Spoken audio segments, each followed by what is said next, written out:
Hi there, artists. Today we're going to do some experimenting and paint a background for a future project. So the first thing we do is always the same. We write down our name on the back and then we're going to flip it over for where we're going to paint.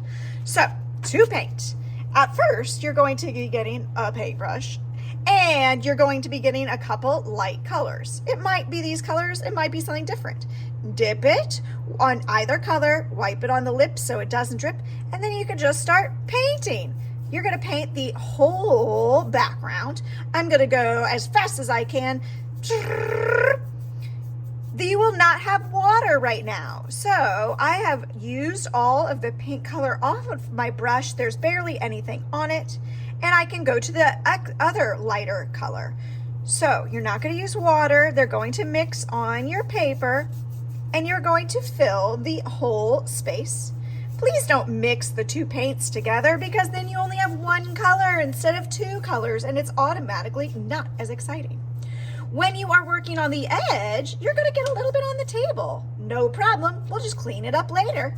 We're not going to paint on the table for fun though. That, my friends, is traveling to the dark side. We don't do it. So this paint, because I'm not putting a really thick layer on, it dries pretty fast. See how it's making this purple, pretty purplish color? Oh gosh, I'm definitely gonna have a lot of cleaning to do.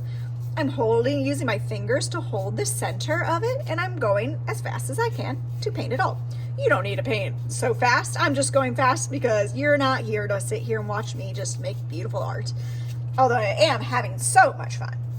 When you've had enough fun with that, and you're ready for the next step, I'm gonna go ahead and show it to you. So your artwork can go like this, or it can go vertically. It doesn't really matter. I'll tell you that, I can tell you which direction our final project is going to go in. But I'm just gonna turn it this way so that you can see a little better. So the second part of today is this. On top of this painting, I'm going to start layering a darker color, all right? But I'm not gonna go everywhere. The first part of this painting, I went everywhere. The second part, it's a new technique. So I'm going to get some dark paint and I'm going to paint on top of my artwork just a little bit at a time because I don't want this paint to dry. I've got something else I want to do to it before it dries. There is a technique called Sgraffito. Sgraffito is when you scratch into your art. So again, it's called Sgraffito. What is it called? Sgraffito. So I'm going to make this into a sky. So I want to put star shapes in it. You can make swirly star shapes. You can make my classic one, which is an X with a T. And the reason we painted it before is, if you can see a little bit, the paint underneath is a little bit drier, so some of those colors are popping through. So after you do one section, you can go ahead and do another section.